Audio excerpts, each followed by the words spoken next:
So it's not just a question of just not doing anything, really, because things are going to arise, and maybe just a creative impulse, but something is going to, things are going to arise. But on the other hand, there's this sort of,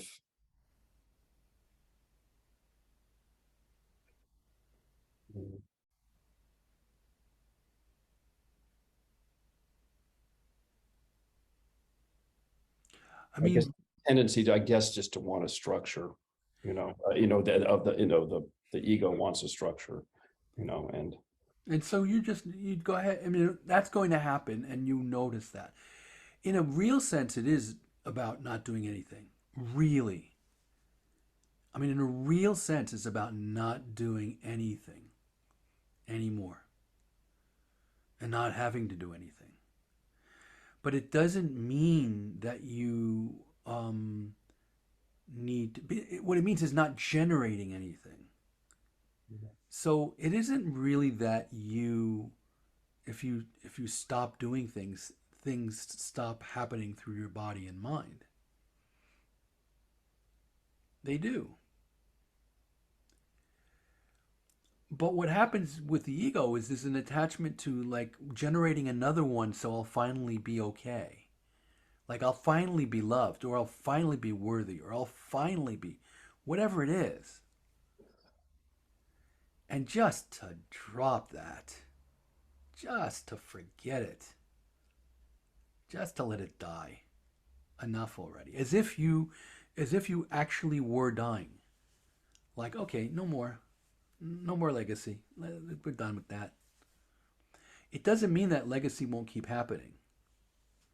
But don't be invested in it anymore, in making it or caring about whether it happens internally.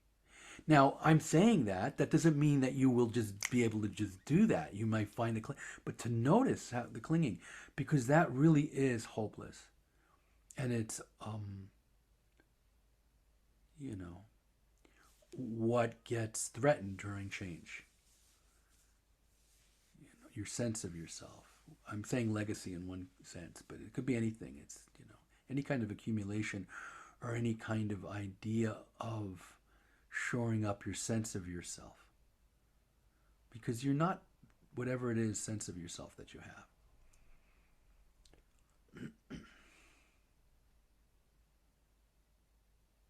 It doesn't mean though that in terms of activity that stops.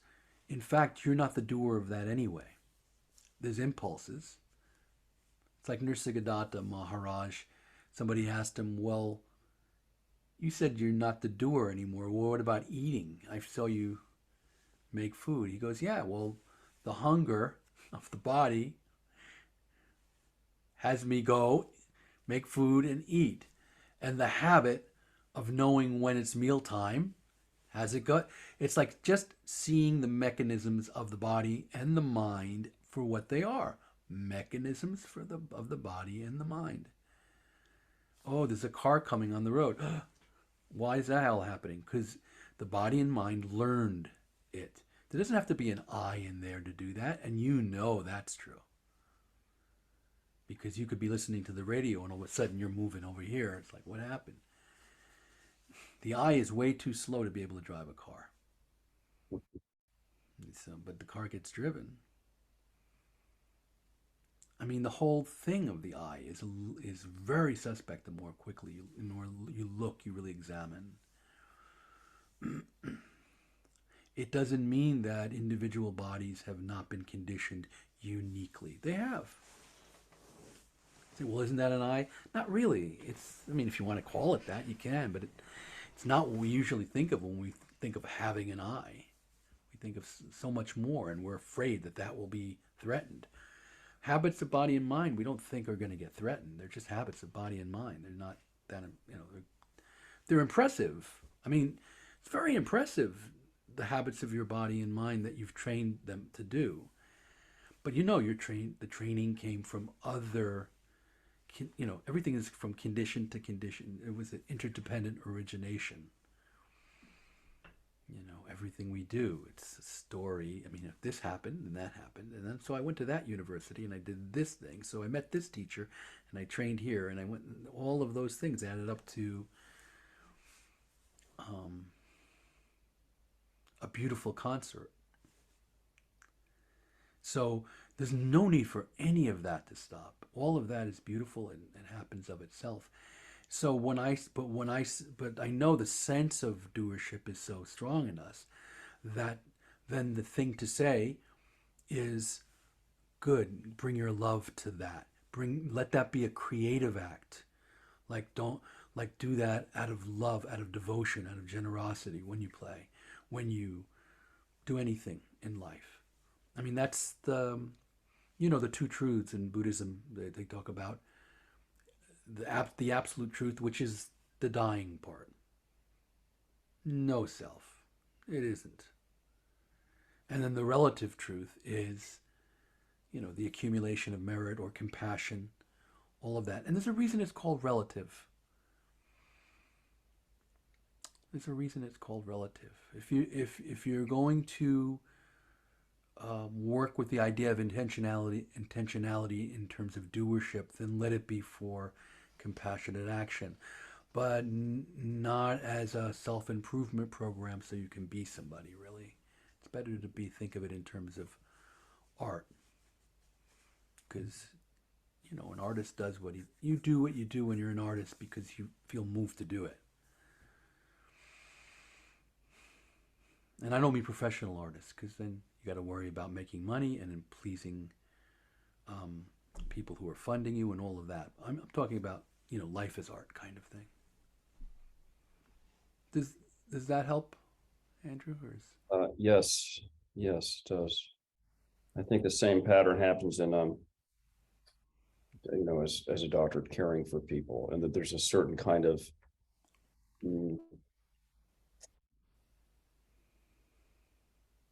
way about needing to help people and take on the suffering of others, and then sort of getting an ego boost because that's appreciated or something, and then that kind of gets more and more compressed over time, really. And ultimately, it's not really, it is a beautiful creative expression, but it's really not exactly a responsibility in that same way, perhaps, on this level, that you're just actually the situation comes in front of you, but you're just expressing what needs to happen. You could look at it this way, because somehow the way that the language is going here is like you're doing it, right? It's almost easier and actually closer to the bone, closer to the mark, to simply watch the way in which you are interacting with others, not in a watching like to see if you're doing it this way or that way. No, just to notice and see that the entire thing doesn't need you. You're like, and even put it this way, it doesn't need you to interfere with it. So it's not even a matter of not saying what you need to say so that they're happy and all of that, because that may be an ingrained habit that is beneficial. That's fine too. In other words, yeah, there's some sense of it being kind of artificial, or maybe it was originally founded in a sense of you needing that and all of that. But in the seeing of it, of the fact that there's no I necessary for it, there's just this happening, then the motive of the original habit, which maybe was to impress in some way so that you'd feel good, that's all just arising. It's just arising. And that's fine too. This is kind of like the idea of a Leela. It's just a play. It's just a performance. And there's nothing even slightly to be apologetic for in it. It is illusory, but that's just the nature of it. It's a play. It's a performance. Of course it's illusory. I would go as far as to say that you don't even have to do the play well. Although that I actually believe and feel that if you simply watch it, it will morph into more and more beautiful play, because when there's simple awareness of what's arising with other people, and there's a clear seeing that the ego has nothing to do with it, then more and more it will not show it will show up in a way that reflects that insight. You know.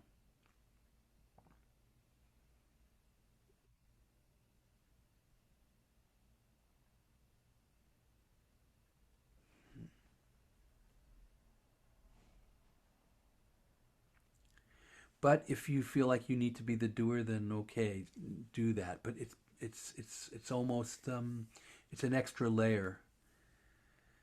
There's no need for there to be a doer, actually, in terms of this. I mean, especially being a doctor, your body and your mind know very well what to do. Same thing when you're performing. Know very well what to do. And it's weird because the eyes, well, that's me, you mean? Well, actually, not really, but it seems that way, but just watch. It's actually never the eye is just, the eye, it tells it's, it's talking to itself about this. And then taking credit for what happened and all that, which is fine, but it isn't anything real. In a big way, you don't need to do anything about the eye, because it isn't real. So it isn't actually anything that you need to do anything about. Just notice. And notice where change hurts. And let go.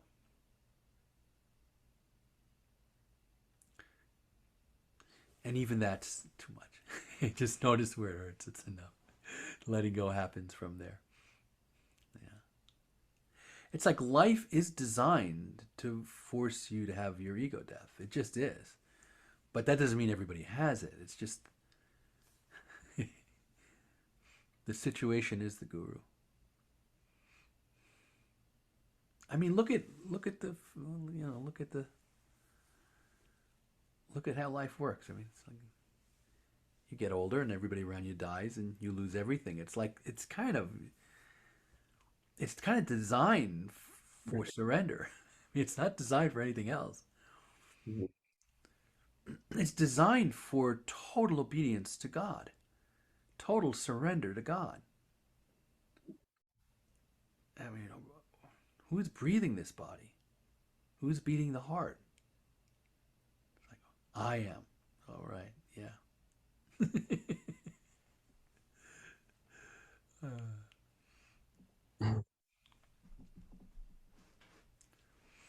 It's not about waiting for the reviews to come out the next day. Yeah, no. I mean, and that's all good. That's play. That's but the thing about it is it's that we make it more than that, and that's where the great disappointment comes. And so that's why the common, or the Bhagavad Gita again, the prescription is to do it as sacrifice to God, or like as consciously. Okay, this is for the sake of that which transcends everything, or this is for this. This is all for the sake of the one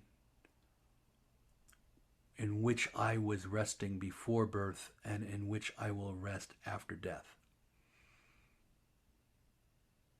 The one I rest in when I'm in dreamless sleep at night. The one who's standing behind my body and to the side and above and below, and